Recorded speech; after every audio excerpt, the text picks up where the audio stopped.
This is the Cloud Security Today podcast, where leaders learn how to get cloud security done. And now your host, Matt Chiodi. After a bit of a break, I'm excited to have Nicole Dove on the show. She's head of security for Riot Games and a proud practitioner of business-first security. Her path? Wonderfully nonlinear. Wall Street finance and audit, a leap into gaming at Take-Two, and even a voice cameo in Grand Theft Auto's credits. Along the way, she discovered that cybersecurity sits right where risk meets creativity, and she's been building bridges there ever since. At Riot, Nicole leads global teams across LA, Dublin, Shanghai, helping to ship faster with less risk. She's also ION's faculty and an upcoming author. Her book, Learning Cybersecurity, is the practical guide she wishes she'd had. She calls it the 30% you'll use 70% of the time. What I love about Nicole is the mix: auditor's rigor, artist's ear, and a BSO's habit of listening first.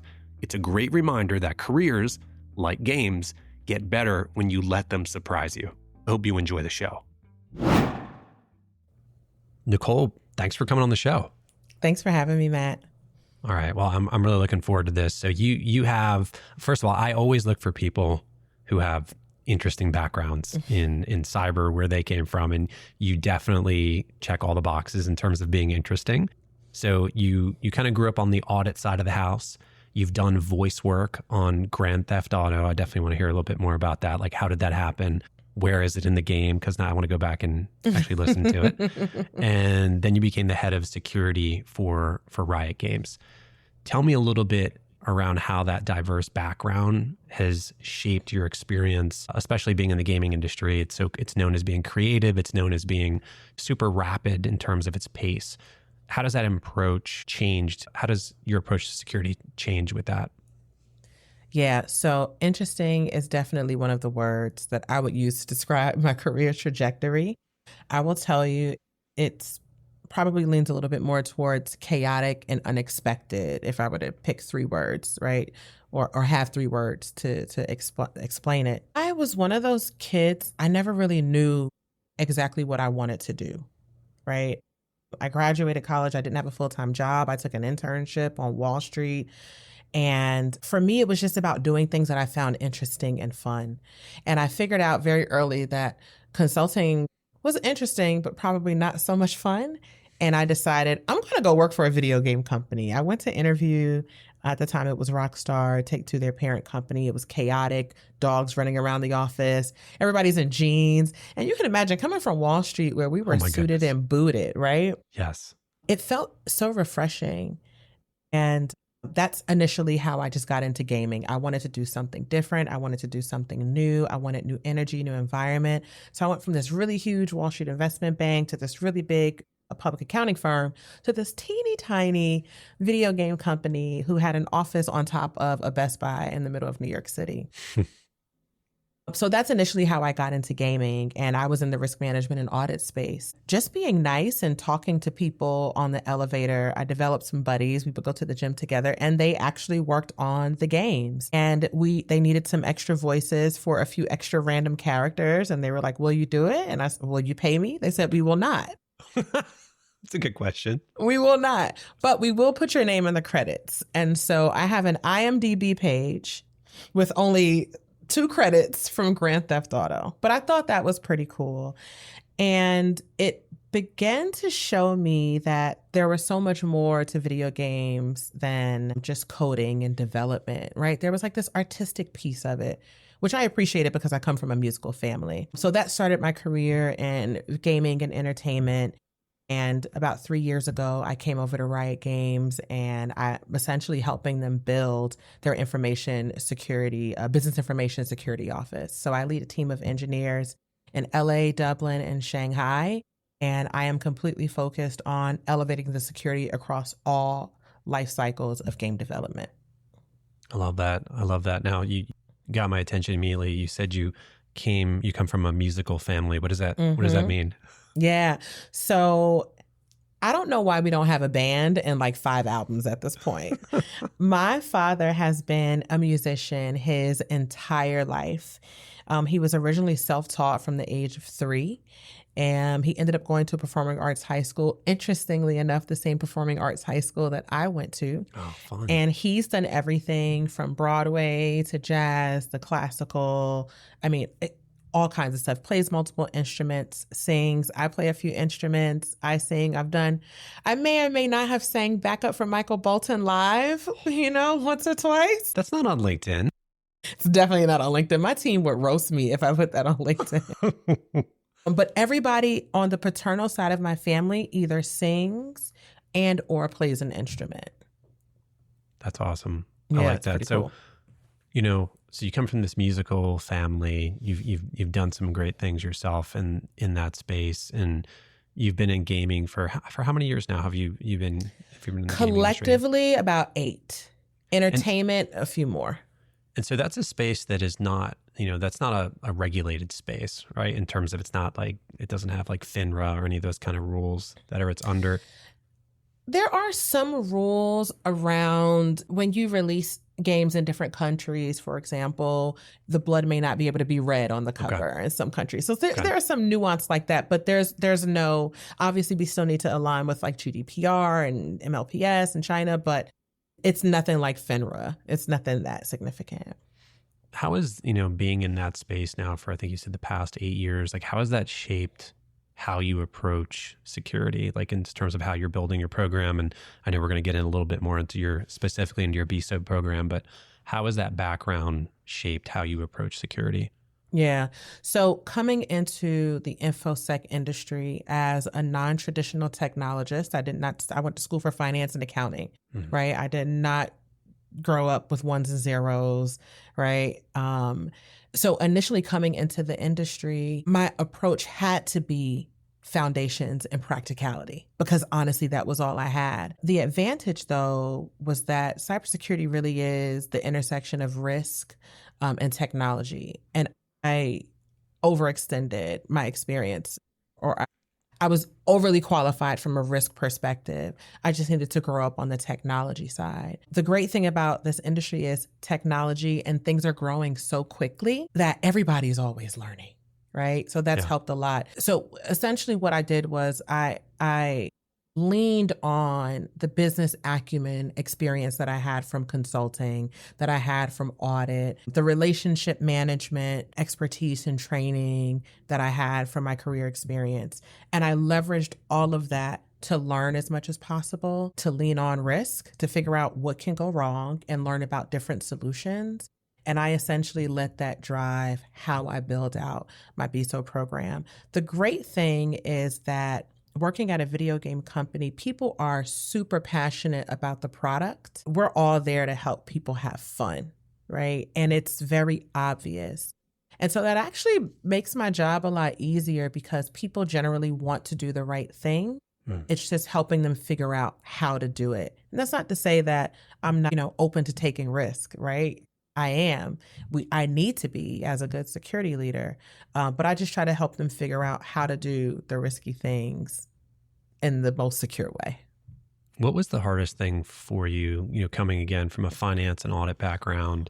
What was the hardest thing for you when you kind of, I guess, had to learn the technology side of it, or was that the hardest thing? Yeah, it was my own inner voice, doubting myself, feeling like I don't belong here. There are not a lot of people that look like me. People are using all these words and terms. I don't know what the heck they're talking about. It was very, very intimidating, very intimidating. And so what I had to do, it was, put your big girl panties on and figure it out. So if I'm sitting in a meeting with people and they're saying a bunch of words I don't know, I'm writing them down and I'm going to Google them and research them after.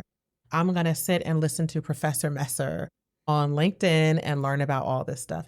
Even now, as the work continues to evolve, that's within the span of my responsibility, I'm still going on LinkedIn Learning or even tapping into the IANS portal, honestly, as like a cheat sheet to learn and figure things out. And understanding that I don't need to be an expert in everything, right? We've got experts on the team, but if I'm going to be working up close with the business and figuring out how to align our capabilities with their initiatives, I need to be able to understand and speak intelligently to it and understand the risk associated and be able to tag the appropriate InfoSec domain teams that are going to help develop a solution. I think that's a really critical point about, I can remember in multiple times in my career, even very recently, feeling like I've got to know everything. Yeah. But then at the same time, like, first of all, that's not possible. No one, even the smartest person in our field doesn't know everything. That's right. But we have something now that's pretty close, right? We have all these different LLM models, all these different public models, which are, if you're looking for facts, if you're looking for information, right? They're the most, one of my guests said this a year or so ago, is like, the best thing about like a ChatGPT is it is the most patient tutor, right? Teach me about, X. Teach it to me like I'm a third grader, and it does a phenomenal job. So I love that. It really does. Where were these language models when I came to security years ago? We didn't have them. We did not have them. Just the other day, I was talking to an engineer about a new type of attack strategy. And while we're talking, I went into ChatGPT and I was like, give me the TLDR of this kind of threat actor activity. It was amazing. Yes, we definitely need to leverage that to our advantage these days. So you are also an author. You have an upcoming book, Learning Cybersecurity, a Practical Guide to Essential Cybersecurity Concepts. I've always wanted to write a book. We'll talk about that in a minute. Yes. I've just got questions about the publishing process. But I think you said in a LinkedIn comment that it's the guide you wished you had when you were starting. What was, maybe what's like one of the biggest misconceptions that you hope to correct with this book? And when is it coming out? When's the public release? So we're going to be doing a pre-release of a couple chapters, fall 2025. So probably by the time this episode is out, it will be available. Perfect. Full release will be December 2026. So end of next year. Okay. The thing that I want to correct, if you will, or respond to with this book is really centered on the inaccessibility of cybersecurity, right? I think that in our industry, there are not a lot of entry-level roles, right? I also, when I talk to a lot of young people about everybody wants to work in cyber, and I love the excitement about the opportunity to work in the industry. When I ask people what they want to do, they have absolutely no idea, right? I want to be an analyst. Okay, that's great. In which domain? Eyes glaze over. And I get it. It's known to be a well-paying industry, but I think if people walked into an entry-level or junior level opportunity interview and they're able to speak to each of the domains, that's going to set them ahead of many other people. So on one aspect, I want to help prepare people for navigating into the industry, whether they're new or career changers. But most importantly, for people like me who found an opportunity to come into this industry, there wasn't a cybersecurity major when I was in college. There was no InfoSec. There it just didn't exist. It was computer science. But for people who end up in this industry and who are starting out and feel lost, I want to give them essentially the 30% that they're going to need 70% of the time, right? And if I can give you that foundation, everything won't feel so intimidating. You'll have a better idea of how your skills align with the different practices and domains in InfoSec and why we do the things that we do. And honestly, had I had that my first year in this industry, I would have had such a better experience. There were a lot of sleepless nights, Matt. It wasn't pretty at all. I can remember this was actually, so there was a period in my career where I actually stepped out of cybersecurity for about 2 years because I was like, I like this, but I want to really challenge myself. And I actually stepped into the world of e-commerce for about 2 years at eBay. And I experienced what most people experience when they probably first come into cybersecurity. Just like you said, I remember coming into a room and I heard all these terms and I literally was, this could be Greek. And I'm like, here I had been a technologist too for at this point, a decade of my career, but now I'm stepping into a completely different domain and they're talking about OMSs, order management systems, and like front end, this and that. And I really had no clue. Yeah. So that for me was really instructive. And I did similar things as you did. I would take notes in the meeting and then I would spend the next hour or two reading everything I could to try to become an expert on those topics. What, as you were writing the book, my guess is that there were maybe some memories that came back to you that you probably hadn't thought of in a while. What revelations did you have maybe when you were just writing the book, going through that methodical process chapter by chapter? Yeah. There were a couple things. One of the things was the NIST framework, the CSF framework. When I expressed to one of my peers when I first joined the industry that I just felt lost and I was really frustrated, he told me to download the NIST CSF framework and just read it, right? Now, I mean, this is not exciting stuff. Let's be clear. It's definitely not. I love cyber, but like this is not, I'm not staying up late, with a flashlight under the covers just because I can't put it down. But what I appreciated was the practicality of it. And I've tried to continue the theme of practicality all throughout the book.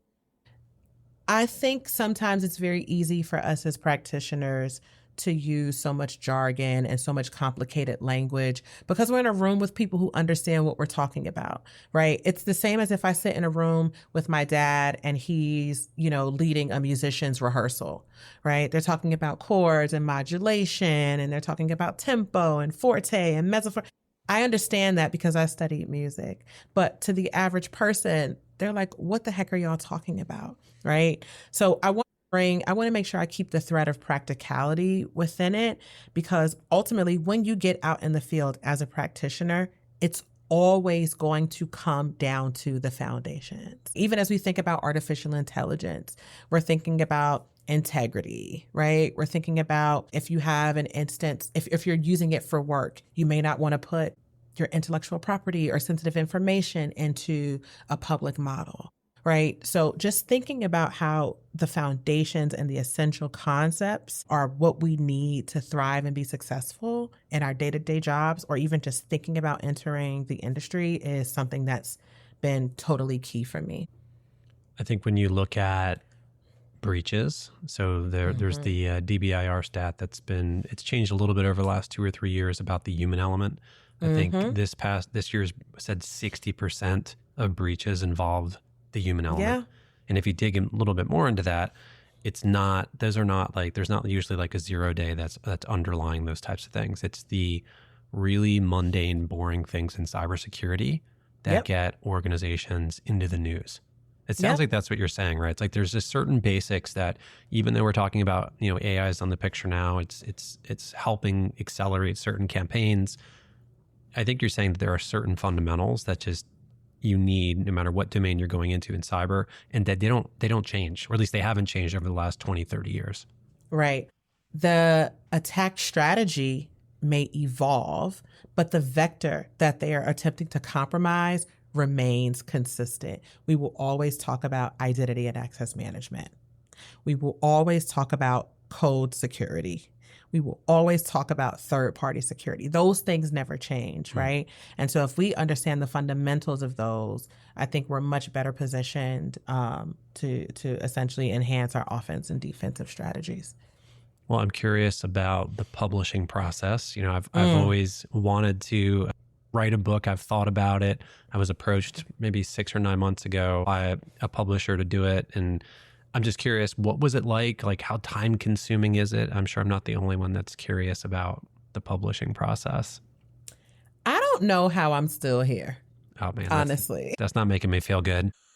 I am not going to sugarcoat it for you. So initially, you have a concept, or your publisher may approach you with a concept or an idea, right? But they want to get your spin on it as a writer. And I'm sure there's some, justification of who you are beforehand, right? Because they don't want just anybody, coming to write a book.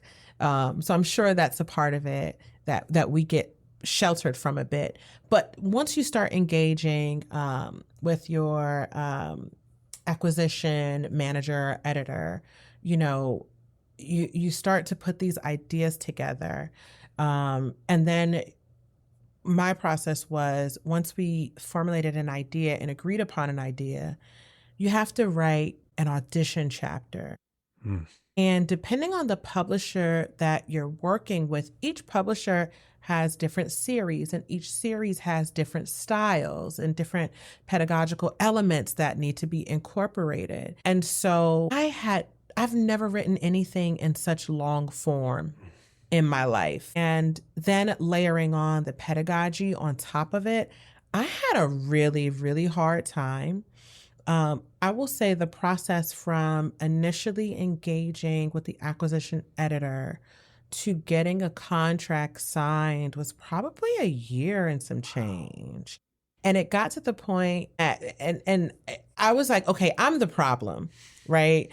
Because I have this new job, right? I'm building a team in China. I'm on the IANS faculty. So I've got those like responsibilities. I try to be very committed to taking a break in summer and winter. And I went just to the acquisition editor and I just said, listen, I am so sorry this is taking so long. I would be happy to recommend somebody else in my network who could deliver this, right? I don't want to leave you guys hanging, but I just feel like I'm just taking a long time. And she reassured me. She was just like, no, this is how it goes. I'm like, wow, okay, so this is the standard. It's not me. The problem is not me. The problem is not me for once, right? So essentially, we created this audition chapter. It had to get edited a bunch of times. You know, they did a pre-review of it, and then they presented it to a particular series, and it got denied. Oh, no. It got denied. But the acquisition editor believed in it so much that she shopped it to another series within the publishing house, and they loved it and accepted it. Now things begin to move fast, right? So as long as it took us a year and a half, 2 years to probably get through all of that, the writing process is maybe going to take a year and a half. Then you tag on a couple months for editing and, you know, all the publishing and technical review. And then you have a beautiful book. I had no idea the process was that long. I wish somebody would have told me. I felt so guilty for so long, but now I can understand why the timeline is what it is. You get out what you put in, you know? So I'm enjoying it. Would you do it again, knowing what you know? Or does this make you want to do it again? Do you think it'll be easier if you did it a second time? I don't know. So it's funny. I found a list that I wrote in 2018 of goals that I had for myself, and published author was one of the goals. And, you know, when the opportunity came up, I reached out to a couple friends who are authors, and I asked them about the experience, and they said, you know, well, you don't write a book to make money. And I was like, well, what the heck am I doing this for? Right? But a friend of mine reminded me, you wrote on that list many years ago that this is something that you wanted to do. And because I had the opportunity to write about a topic that would have been so transformational for me in my career, I felt like this was bigger than a dollar sign. So I'm going to see how I feel after all of this and how it goes before I commit to maybe doing it again. But I do think maybe once I'm out of corporate for good and I have more time, I probably would definitely do it again. Maybe, kind of. Well, that's... I appreciate that look behind the scenes into the publishing world. It does seem like that there are a few cybersecurity authors that have done multiple books. Mm-hmm. And I'm guessing that if you get into a routine of it, it probably is easier. But if you probably have big gaps between when you do it, it's almost like starting over again. Mm-hmm. That's my guess. That's my guess. Well, we'll have to check back in with you in probably a year just to see, like, has Nicole changed her mind based on this process? But I'll be looking for that when it comes out later next year. So changing gears a little bit, or maybe going back to where we were a few minutes ago on the whole topic of BSOs, but you have a philosophy of business first security. Yes. And you know, whether it's rote or not, it's still true. We often hear about security as a roadblock, but you talk about it as an enabler. Yes. What was maybe a key moment in your experience? Maybe there's a story you can tell around that really solidified this belief for you. So the thing about what I've learned being a BSO is a lot of listening is required, right? And I spend a lot of time learning the business that I support. So if I'm just starting out at a new company or building a new program or kicking off, the first thing I do is I just need to learn. And what I have seen consistently, regardless of the industry, company size, culture, when I talk to business leaders about what their priorities are, they are focused on customer experience and retention, financial performance, right? And product viability. That is everything that they're doing needs to align with one of those three things. And they have a finite budget, they have a finite headcount, and they have a finite timeline to get these things done.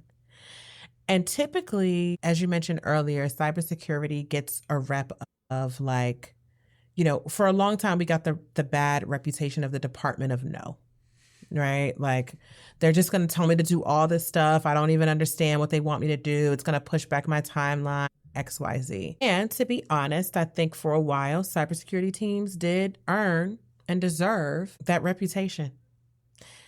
And so now, it's not to say that some of the things that we need to do to keep the lights on is not important. It is.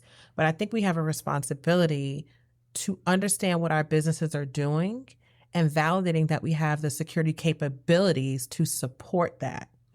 Also, self-preservation is the first law of the land, right? If I want my business leaders to invest time, money, people into securing whatever they're doing, I have to make sure what I'm asking aligns with financial performance, customer experience and retention, and product viability, right? And so when I approach and work to collaborate or influence the business, if I lead with, we want to secure this, or we want to, reduce the risk, they're like, I'm willing to take a risk. That's what we're doing, right? Risk is walking outside and getting in the car and driving to the store.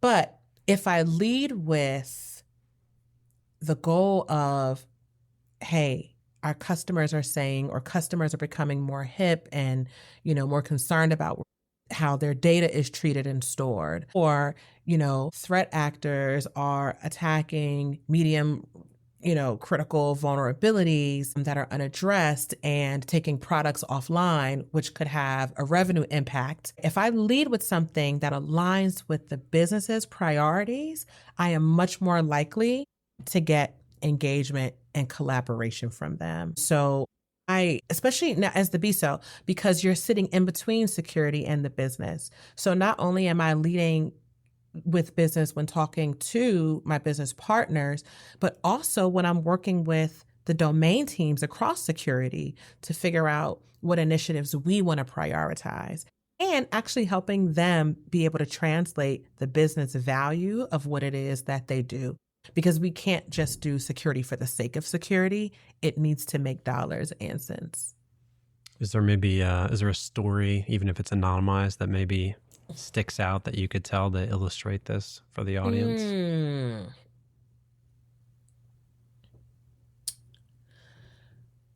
So there once upon a time,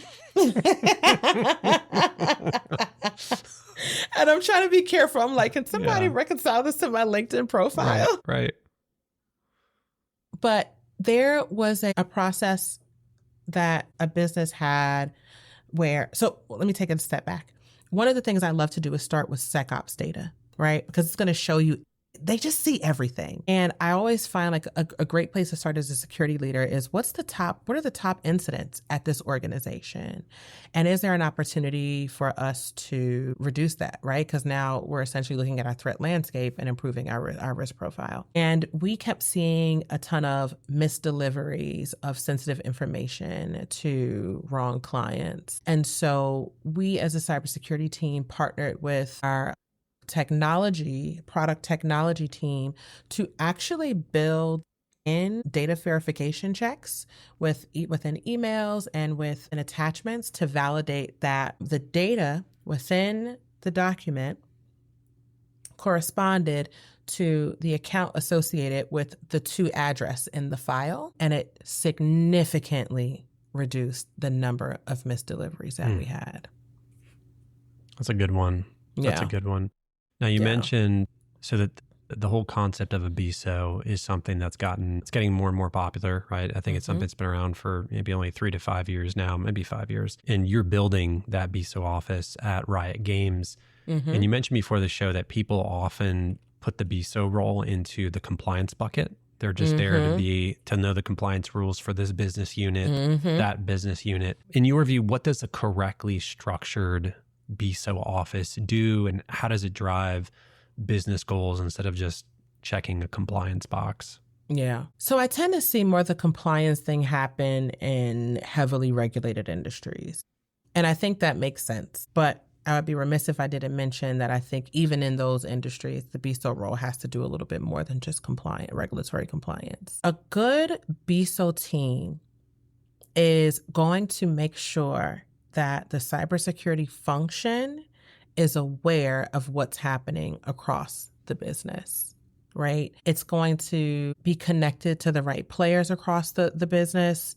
It's going to have access to business roadmaps, right? You get access to particular meetings and you become influential in some cases of sometimes where the business is going, but many times how they choose to get there.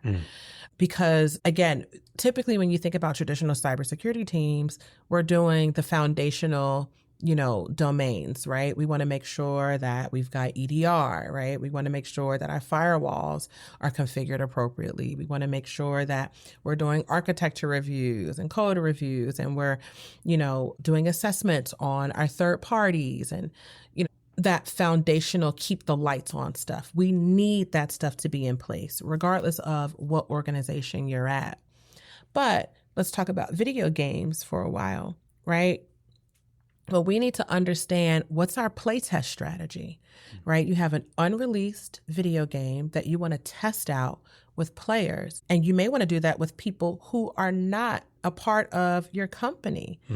Right? And so we need to understand from this is a data protection effort. We want to make sure there's no leakage of unreleased or IP, right? We want to make sure that the builds are not stolen, right? We want to make sure people aren't taking screen captures with their phone and releasing that data, right? And so in order to help the business best prepare for that, we need to know when they're doing it, where they're doing it, how they're going to do it, so that we can build cybersecurity controls that will be within that process and are not an add-on.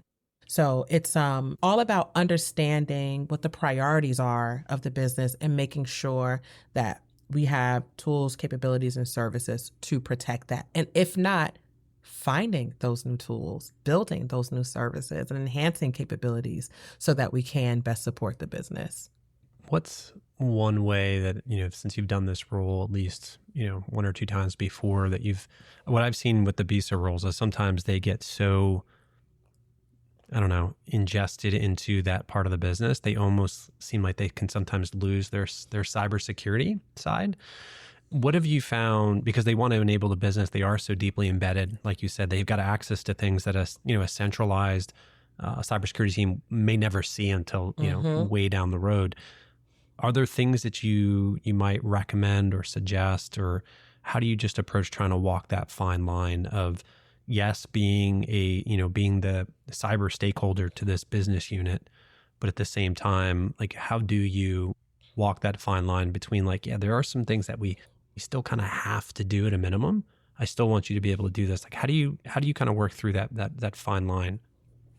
So this is the fine line of being embedded in the business, but still being a cybersecurity representative, right, if you will. It's all based on relationships. It's all relationships. It's to the point where, and I'm actually proud to be able to say this, that I've reached this with, some of the teams that I've worked with.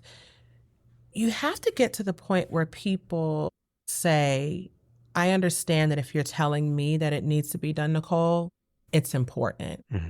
And that takes time, right? And it takes time because that means I've sat with them and I've deprioritized things that I maybe would have wanted to ask for, right? Or I've shared with them that there are some things that I want to put on their roadmap, but I understand they're going to have a busy period for the next 3 months. So I'm going to be cognizant of that and plan around it, right? It's also taking accountability where we may have proposed or implemented something that wasn't a right fit. And saying, hey, that wasn't right. Here's the miss.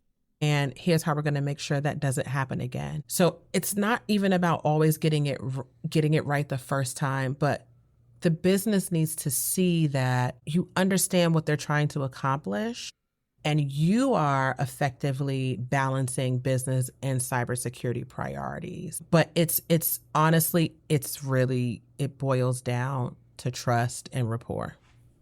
And that's something that you can only build over time, in my view, right? That's something that, like, hey, if you're, and I guess this would go for any other part in business as well, but, if you're a cybersecurity practitioner, here are the things that I want to do or I'm being asked to do by my CISO or my boss, whoever it may be. Mm-hmm. If you don't have the relationship, trying to get those things done in any part of the business is going to be exponentially more difficult. And as you mentioned, you've got to build those relationships ahead of time. And you've got to build goodwill, right?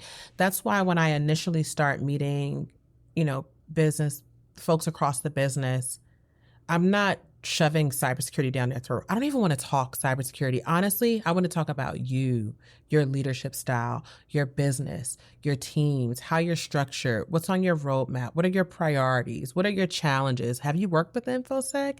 How has that experience been? How can we do better, right? That's what I want to do. And I don't even want to ask you to do a thing. I want to know how I can support you. I want to build goodwill because the reality is if you don't ask somebody for something and you offer to solve problems or challenges for them and you do so, by the time you come back and ask for something, more than likely they're going to say yes. I need you to say yes. I'm always working towards the yes. I love that. I do think we often forget. I mean, it's just a basic part of, I think, of just relationships in general, is investing in them. But it is an investment. I mean, you've got to do it before you need it. And That's right. I think that's really powerful. So maybe for some of our listeners who are aspiring security professionals, maybe they want to get into a BISO role, what would you say? We talked about the ability to build relationships, which I think is huge. What are maybe 2 or 3 really critical skills, technical, non-technical, that you think someone needs to maybe work on if they want to get into a BISO role in the future? So there are 3 core capabilities or core competencies, I think, that aspiring business information security officers should have. The first is going to be domain expertise, right? I think there probably just needs to be one domain that you have really deep knowledge and expertise in. For me, coming from an audit background, it was very much GRC, right? Like that was my thing. I knew how to chop up risk. I knew how to think about remediating risk, monitoring risk, like I could do that all day long. So figuring out what your domain of expertise is. The second thing is relationship management, right? And all the things that flow into that: executive presence, active listening, being able to read the room, intellectual curiosity. Those things are so important. Knowing who needs to be what type of partner, right? Like there are some parts of the business, they want to do everything first. They want to be able to say, we did this first, so I'm going to go to them with new ideas. There are other parts of the business that are going to say, well, what did that business do, right? So I know not to go to them first, but not to come with them until I have something tried and true. So there's like a psychological element of it as well. The last and probably the most important is innovative problem solving. Because when you are operating in a philosophy of business first, cybersecurity, the business is always evolving and doing something new. And so what happens is, Matt, you're going to have challenges that you've never had before because you're doing things you've never done before. And if you're one of the people who need a script or like a checklist to solve a problem, this role is not for you, right?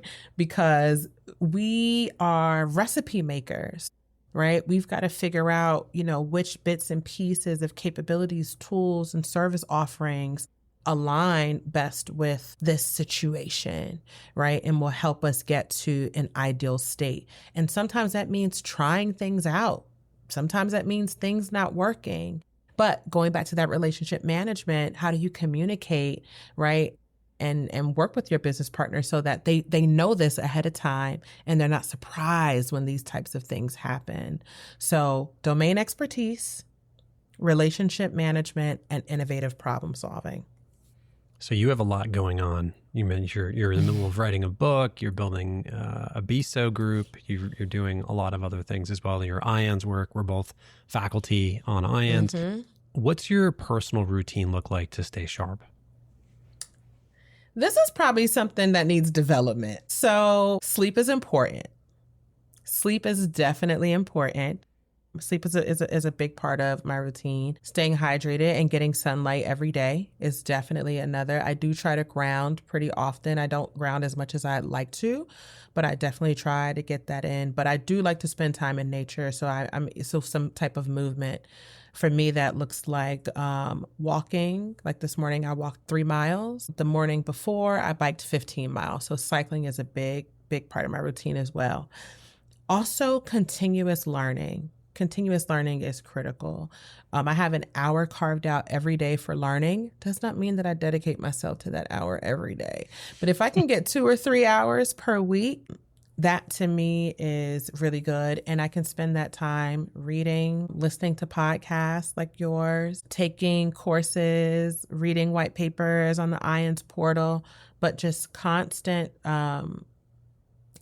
feeding and tapping into different knowledge sources. And then honestly, just like spending time with my team, right? Just like making sure I know what's going on in their lives, making sure that they feel confident and supported. I'm building a team out in China. I've been spending time learning Mandarin. I don't think I'm going to be conducting meetings in Mandarin anytime soon, but if I could at least greet people and start out a little bit, it's appreciated. And I think most importantly, is spending time with my family for sure, because that's what we do it all for. That is what's most important. And then having, a spiritual routine, a spiritual life, and therapy. We see some crazy stuff in our field.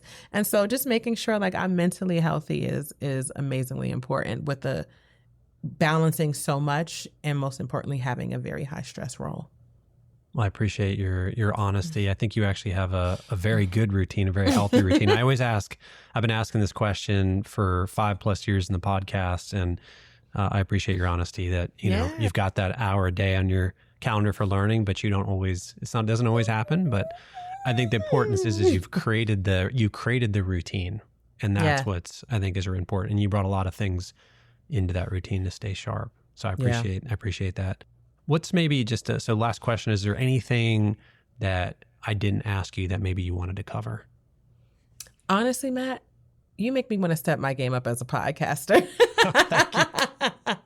Thank you. These questions were so good. This has been such a thoughtful conversation, and it's caused me to reflect and unpack the work I do on a level that I typically don't get the opportunity to do. It's made me much more grateful and appreciative of the opportunity that I have to work in this industry, and that I found a space where I can combine my non-traditional background with the work that I do in cyber, and it actually becomes an advantage and not a hindrance, right? It's because of my non-traditional background that I thrive as a BISO, because the business isn't thinking about cybersecurity first. They don't understand that. They understand business, right? It's what's motivated and inspired me to write this book, because I didn't have it and I needed it. So thank you for inviting me here. This has been such a great opportunity to just be reflective and sit on the other side of the podcast table. I don't get to do that too often. Well, thank you. Thank you for coming on. Thank you for the kind words. And for our listeners, Nicole's book is coming out. It sounds like the end of 26. So just about a little bit over a year from now. It's called Learning Cybersecurity, a Practical Guide to Essential Cybersecurity Concepts. Nicole, thanks for coming on the show. Thanks for having me, Matt. Thank you for joining us for today's episode. To find out more, please visit us at cloudsecuritytoday.com.